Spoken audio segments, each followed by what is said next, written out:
Hello, जय हिंद, नमस्कार साथियों। कैसे आप? आशा करता हूं बहुत अच्छे होंगे। मैं पीके सर एक बार फिर अपने यूट्यूब परिवार टॉपर्स एकेडमी एमबीडी पर आप सभी का तहे दिल से धन्यवाद करता हूं साथियों। और बताएं आपकी तैयारी कैसी चल रही है। हमारा टॉपिक है तंत्रिका और जो अंतःस्रावी ग्रंथियां होती हैं उनसे संबंधित हमारा ये टॉपिक्स है। और यहाँ से 100% एग्जाम्पल जैसे कि लड़ो उड़ो हार्मोन्स, इस टाइप से यहां से क्वेश्चन बनते हैं। और मैं आशा करता हूं ये क्लास आपको बहुत अच्छी और हेल्पफुल और मददगार साबित होगी साथियों। और नौकरी में आपके चार चांद लगा देगी साथियों। इसलिए 100% बिल्कुल आप इसको नोट्स में कन्वर्ट करते चलें। और ये एनसीईआरटी बेस्ड डाटा हम लेकर के आए हैं साथियों। और एक भी प्रश्न यहां से छूटने वाला नहीं है। मैं यहां से विश्वास और गारंटी दिलाता हूं साथियों कि नौकरी में 100% रामबाण साबित होगा। और देर ना करते हुए अब हम अपने सेशन को आगे बढ़ाते हैं साथियों। बस आपके प्यार और सपोर्ट की आवश्यकता है। अपना प्यार और सपोर्ट अति आवश्यक दिखाएं और एक दूसरे भाई को शेयर जरूर करें और सेशन को लाइक करें, शेयर करें और सब्सक्राइब करें। जिस किसी भी बहन भाई ने चैनल को सब्सक्राइब नहीं कर रखा है प्लीज चैनल को सब्सक्राइब कर लें और थोड़ी सी हेल्प करें साथियों। बस आपके प्यार और स्नेह और सपोर्ट की आवश्यकता है। चलिए अब आगे बढ़ते हैं अपने टॉपिक की तरफ। कुल अंतःस्रावी ग्रंथियों की संख्या कितनी होती है? जो कुल अंतःस्रावी ग्रंथियां होती हैं वह कितनी होती हैं साथियों?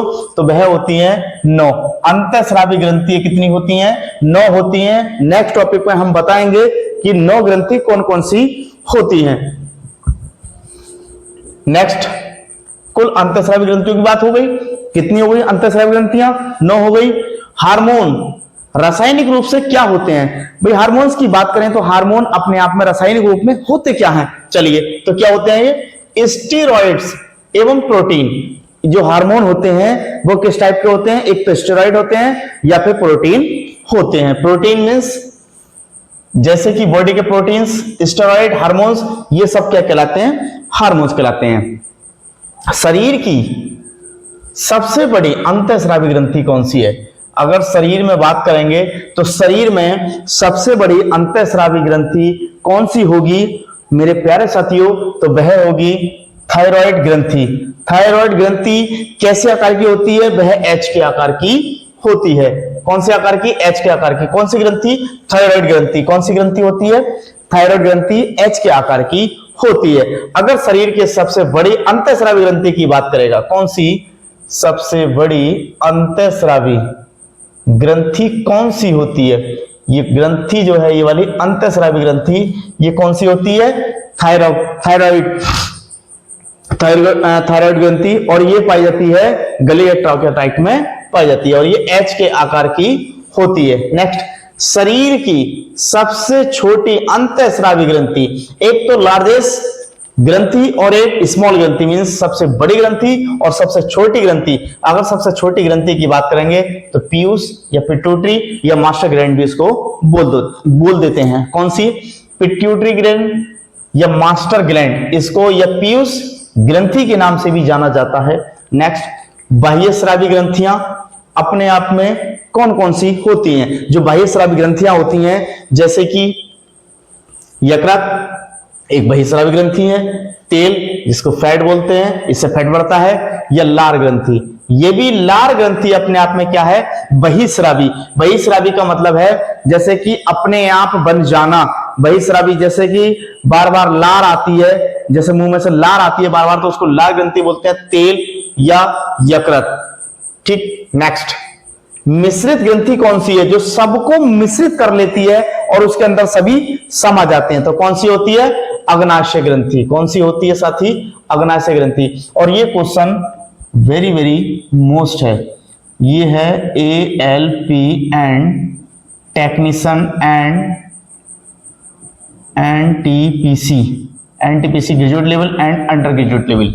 ग्रेजुएट लेवल और अंडर ग्रेजुएट लेवल दोनों के लिए मान्य होगा। और 100% ये क्वेश्चन बिल्कुल फंसने वाला क्वेश्चन है कि मिश्रित ग्रंथि कौन सी होती है। और ऐसे ही क्वेश्चन रेलवे में पूछे जाते हैं साथी। कौन सी? तो मिश्रित ग्रंथि की बात करेंगे तो मिश्रित ग्रंथि कौन सी होती है? अग्नाशय ग्रंथि होती है। नेक्स्ट, सबसे बढ़िया क्वेश्चन है, लड़ो और उड़ो हार्मोन्स, जीवन रक्षक हार्मोन्स क्या कहलाता है? एक तो लड़ो उड़ो हार्मोन्स या जीवन रक्षक हार्मोन्स कौन सा कहलाता है, या कौन सा हार्मोन्स वो कहलाता है? तो हार्मोन्स कहलाता है एड्रेनल हार्मोन्स। कौन सा? Adrenal hormones. कौन सा? एड्रेनल हार्मोन कहलाता है। कौन सा वाला? जैसे कि लड़ो उड़ो या जीवन रक्षक, जो जीवन की रक्षा करता है और लड़ो उड़ो के लिए हमें प्रोत्साहित करता है, तो कौन सा कहलाता है? एड्रेनल ग्रंथि कहलाता है। प्रसव पीड़ा से संबंधित जो प्रसव पीड़ा होती है महिलाओं में, प्रसव पीड़ा के समय हार्मोन्स कौन सा होता है? ऑक्सीटोसिन। और ये ऑक्सीटोसिन गाय भैंस का दूध उतारने के लिए दिया जाता है। अगर प्रसव पीड़ा हो रही है और बेचैनी हो रही है तो हम ऑक्सीटोसिन का एक इंजेक्शन लगा देते हैं, तो प्रसव पीड़ा के समय ये इंजेक्शन बहुत काम आता है। और ये कौन सा होता है? ऑक्सीटोसिन हार्मोन्स होता है। नेक्स्ट, प्रतिरक्षी तंत्र का कार्य कौन सी अंतःस्रावी ग्रंथि करती है? जो प्रतिरक्षी तंत्र होता है हमारा, प्रतिरक्षा कवच जिसको बोलते हैं, और वो कार्य कौन सा कार्य करता है? अंतःस्रावी ग्रंथि कौन सी कार्य वह करती है? तो थाइमस ग्रंथि, वो थाइमस ग्रंथि है जो कि प्रतिरक्षी तंत्र का कार्य, कौन सी ग्रंथि? या अंतःस्रावी ग्रंथि, और तंत्रिका प्रतिरक्षा का जो कार्य करती है वो थाइमस ग्रंथि करती है। अंतःस्रावी ग्रंथि उसमें बने रहती है और उसको बांधे रखती है। गर्भ की जांच में मूत्र में कौन से पदार्थ का परीक्षण किया जाता है? यदि गर्भ हो जाता है और गर्भ का हम परीक्षण करना चाहते हैं तो परीक्षण किससे करते हैं हम? एक मशीन टाइप की आती है, तो उस परीक्षण के लिए मूत्र में कौन सा पदार्थ का परीक्षण किया जाता है? वह कहता है गोनेडोट्रोपिन। कौन सा? गोनेडोट्रोपिन। गोनेडोट्रोपिन पदार्थ होता है जिससे गर्भ में मूत्र से, जांच से हमें पता लग जाती है, गर्भ से हमें पता लग जाती है कि गर्भ है या नहीं है। चलिए नेक्स्ट, गाय भैंस का दूध उतारने के लिए कौन सी इंजेक्शन का प्रयोग किया जाता है? गाय भैंस का दूध उतारने के लिए कौन सा इंजेक्शन का प्रयोग किया जाता है? तो वही ऑक्सीटोसिन, जैसे कि हमने ऊपर बताया था भी ऑक्सीटोसिन। कौन सा बताया था? ऑक्सीटोसिन। गाय भैंस का दूध उतारने के लिए ऑक्सीटोसिन लगाते हैं। ये एक जनन को बढ़ावा देता है, जैसे कि सेक्स टाइप का हार्मोन्स होता है उसको बढ़ावा देता है साथियों। ऐसा ना हो किसी के लगा दें, अगर किसी के लगाएंगे तो नुकसान और इफेक्ट, बहुत साइड इफेक्ट बहुत देखने को मिलेगा। जीवन रक्षक हार्मोन्स किस ग्रंथि से स्रावित होता है? जो जीवन रक्षक हार्मोन्स है, जो जीवन को आगे बढ़ाता है, तो वो कौन सी ग्रंथि से स्रावित होता है? एड्रिनल ग्रंथि से स्रावित होता है। एड्रिनल ग्रंथि से स्रावित होता है। मेरे प्यारे साथियों, बस आपके प्यार और सपोर्ट की आवश्यकता है। एक दूसरे भाई को, सेशन को लाइक और शेयर जरूर करें, हाथ जोड़ के विनम्र निवेदन करता हूं।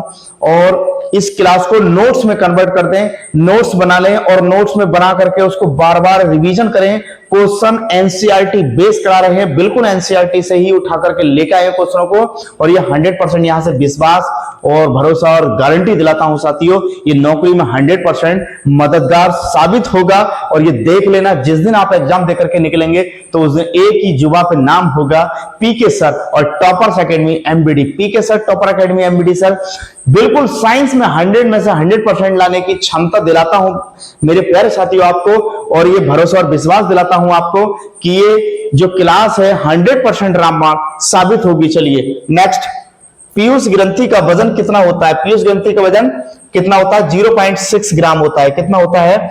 0.6 ग्राम होता है पीयूष ग्रंथि का वजन। पीयूष ग्रंथि किस हड्डी में पाई जाती है? पीयूष ग्रंथि किस हड्डी में पाई जाती है? और पीयूष ग्रंथि किस हड्डी में पाई जाती है? तो फेनाइड हड्डी के गड्ढे में। कौन सी? स्फेनाइड हड्डी के गड्ढे में पाई जाती है। कौन सी? पीयूष ग्रंथि। और पीयूष ग्रंथि का कार्य क्या होता है हम आगे अभी पढ़ेंगे, ठीक है साथियों। चलिए नेक्स्ट, वृषण के ऊपर पाए जाने वाली झिल्ली कौन सी होती है? वृषण के ऊपर पाए जाने वाली झिल्ली कौन सी होती है? पेरिटोनियम झिल्ली होती है। कौन सी होती है? पेरिटोनियम झिल्ली। वृषण का एक बार हमने चित्र बनाया था, परसों आपकी क्लास में समझाया था किस टाइप से, इस टाइप से एक वृषण का चित्र होता है, इस टाइप से, और फिर ये होता है, ठीक यहां से एक थैली टाइप की लटकी हुई होती है और ये थैली इस नुमा में आकर के रहती है, और ये एक थैली ये होती है और एक थैली ये होती है। तो ये क्या है? वृषण। क्या है साथियों? वृषण है बेटा, ठीक, वृषण है। तो ये कह रहा है वृषण के ऊपर पाए जाने वाली झिल्ली का नाम क्या है? जो इसके ऊपर आवरण होगा, जो ये इसके ऊपर वृषण के ऊपर आवरण होगा, वह कौन सी झिल्ली होगी साथियों? पेरिटोनियम झिल्ली होगी, जो कि इसके आघात से हमें रक्षा या कवच दिलाने का काम करती है। भ्रूण के बनने में समय कितना लगता है? जो कि गर्भावस्था में भ्रूण बनता है, उसको बनने में समय कितना लगता है? 10 सप्ताह। 10 सप्ताह में भ्रूण बन करके तैयार हो जाता है और हमें पता लग जाता है कि गर्भ में भ्रूण बन गया। 10 सप्ताह के अंदर पता लग जाता है। नेक्स्ट क्वेश्चन, कुंवारी लड़की में योनि में पाई जाने वाली झिल्ली का नाम। जो कुंवारी लड़की होती हैं उनकी योनि के ऊपर एक झिल्ली टाइप की होती है, तो झिल्ली को बोलते हैं हायसन झिल्ली। कौन सी झिल्ली होती है साथियों? हायसन झिल्ली होती है, ठीक। तभी तो कहते हैं कि भाई वर्जिनिटी, देखो आजकल भारत के अंदर भाई बायो पढ़ा रहे हैं तो इतना थोड़ा सा तो बनता है, ठीक है, हंसने वाली बात नहीं है, बहुत से हंसेंगे इसको, लेकिन भारत में ट्रेंड चल रहा है वर्जिनिटी को लेकर के। तो मेरे प्यारे साथियों, वर्जिनिटी पर ना जाएं, क्योंकि वर्जिनिटी आज तक कोई चेक नहीं कर पाया और ना ही कर पाएगा साथियों। वर्जिनिटी ऐसे चेक नहीं होती है। देखो जो बहन बेटियां होती हैं, अगर साइकिल चलाती हैं तब भी उनकी वर्जिनिटी खत्म हो सकती है, या फिर खेल कूद करती हैं तब भी वर्जिनिटी चली जाती है। लेकिन भारतीयों के मन में एक ऐसा ही प्रश्न होकर के चलता है कि वर्जिन है या नहीं है साथियों, ठीक है। तो उस पर ध्यान न दें, आप बस केवल पढ़ने वाले बच्चे हैं तो पढ़ाई पे विशेष ध्यान दें, और स्पेशल रूप से हम बायो पढ़ाते हैं तो इसलिए थोड़ा समझाने का था, समझा दिया आपको। चलिए नेक्स्ट, पीनियल ग्रंथि। पीनियल ग्रंथि का कार्य क्या होता है? पीनियल ग्रंथि कार्य होता है 7 वर्ष के बाद घटकर बुढ़ापे के लिए उत्तरदायी हो जाती है। 7 वर्ष से के बाद घटकर के जो पीनियल ग्रंथि का कार्य होता है, 7 वर्ष के बाद घटकर के वो बुढ़ापे के लिए उत्तरदायी हो जाती है पीनियल ग्रंथि। पीनियल ग्रंथि कब होती है? जैसे कि मदरा पीने वाले होते हैं, जैसे कि दारू, क्वार्टर मास्टर होते हैं, पौवा पीने वाले, वो इस टाइप से पी लेते हैं तो उनका ब्रेन जो है स्टॉप हो जाता है और उन्हें कुछ सूझबूझ दिखाई देती और वो अपना कर्म करने के लिए करते हैं साथियों। चलिए, लिंग हार्मोन मुख्य होते हैं। जो लिंग हार्मोन्स होते हैं वह मुख्य रूप से क्या होते हैं? वह होते हैं स्टेरॉइड। कौन से होते हैं साथी? स्टेरॉइड टाइप के होते हैं। कौन से लिंग हार्मोन्स कौन से होते हैं? मुख्यतः स्टेरॉइड टाइप के होते हैं। अपटूट ग्रंथि स्थित होती है। जो अपटूट ग्रंथि जो होती है, अटूट ग्रंथि बोलते हैं इसको। कौन सी? अपटूट ग्रंथि या अपटूट ग्रंथि या अपटू ग्रंथि स्थित होती है। तो ये कहां होती है? अपटू ग्रंथि जो होती है मनुष्य के जो होती है गले में श्वसन नलिका के ट्रेकिया के दोनों ओर लैरिक्स के नीचे पाई जाती है। कौन सी? जो ट्रेकिया होती है हमारी, ये ट्रेकिया होती है, इस ट्रेकिया के नीचे लैरिक्स भाग में, कौन से में? लैरिक्स भाग में पाई जाती है। कौन से भाग में साथी? लैरिक्स भाग में। अगर ये हमारी गर्दन मान लीजिए, खोपड़ी है हमारी, कपाल जिसको कपाल बोलते हैं, कपाल है, ठीक, ये कपाल के नीचे एक ये गर्दन आ गई, इस टाइप से गर्दन आ गई और गर्दन से नीचे ये चला, तो यहां पर जो एक गुठली टाइप की होती है इसको ट्रेकिया बोला जाता है, ट्रेकिया। तो ट्रेकिया के जो दोनों नीचे की साइड होती है, ये वाली साइड पाई जाती हैं। कौन सी? जो कि मनुष्य में कौन सी ग्रंथि होती है? अपटू ग्रंथि जो होती है मनुष्य में लैरिक्स में होती है। कौन से में होती है? लैरिक्स में जो होती है वो ट्रेकिया के नीचे के साइड में होती है। अपटू ग्रंथि के हार्मोन स्रावित होते हैं। अपटू ग्रंथि से कौन कौन से हार्मोन स्रावित जो होते हैं? अपटू ग्रंथि से कौन सा हार्मोन स्रावित होता है? अपटू ग्रंथि, यहां अपटू ग्रंथि से आएगा, अपटू ग्रंथि से हार्मोन स्रावित जो होता है, हार्मोन स्रावित होता, हार्मोन स्रावित जो होता है वह कौन सा होता है? थायरॉक्सिन होता है। और आयोडीन होता है, थायरॉक्सिन होता है और आयोडीन होता है। अगर थायरॉक्सिन की बात करेंगे तो थायरॉक्सिन से होने वाले रोग कौन कौन से होते हैं? थायरॉक्सिन, अब हम पढ़ेंगे थायरॉक्सिन। थायरॉक्सिन में क्या है? ये थायरॉक्सिन जो है कोशिकीय, जो कोशिका होती है, कोशिकीय श्वसन गति को तीव्र करता है। जो कोशिका की श्वसन गति होती है उसको क्या करता है साथी? उसको थोड़ा तेज कर देता है। यह शरीर की वृद्धि या हड्डी बाल में विकास करता है। यह शरीर जो थायरॉक्सिन है, अगर थायरॉक्सिन की कमी हो जाएगी तो उसकी वृद्धि की रुक जाएगी। अगर बात करेंगे थायरॉक्सिन की, तो थायरॉक्सिन का मामूली रूप से कार्य क्या होता है? यह शरीर में वृद्धि करता है, हड्डी और बालों के विकास के लिए भी वृद्धि करता है। अगर हड्डी है, अगर हमारी लंबाई बढ़ रही है तो किस कारण से बढ़ रही है साथियों? ये किस कारण से बढ़ रही है? थायरॉक्सिन के कारण ये बन रही है। और जो हड्डियों में हमारे विकास होता है और जो बाल बढ़ते हैं हमारे, वैसे तो केराटिन होता है बालों के अंदर, लेकिन जो बढ़ते हैं वो विकास जो होता है किस कारण? थायरॉक्सिन के कारण होता है। नेक्स्ट, जनन अंगों के लिए सामान्य कार्य होता है। जो जनन अंग होते हैं, जनन अंग का मतलब है जैसे कि हमारे जननांग होते हैं, उनके लिए एक सामान्य कार्य के रूप में करता है, सामान्य कार्य के रूप में कार्य करता है। पीयूष ग्रंथि के हार्मोन्स के साथ मिलकर के ये शरीर में जो जल है उसका संतुलन करती है और हड्डियों का भी ये संतुलन थोड़ा सा बनाए रखती है। पीयूष ग्रंथि के हार्मोन के साथ मिलकर शरीर एवं जल का संतुलन करती है। जो शरीर में जल होता है उसका संतुलन करती है। इसकी कमी से, थायरॉक्सिन की कमी से होने वाला रोग कौन सा होता है? इसकी थायरॉक्सिन की कमी से, कौन सी कमी से?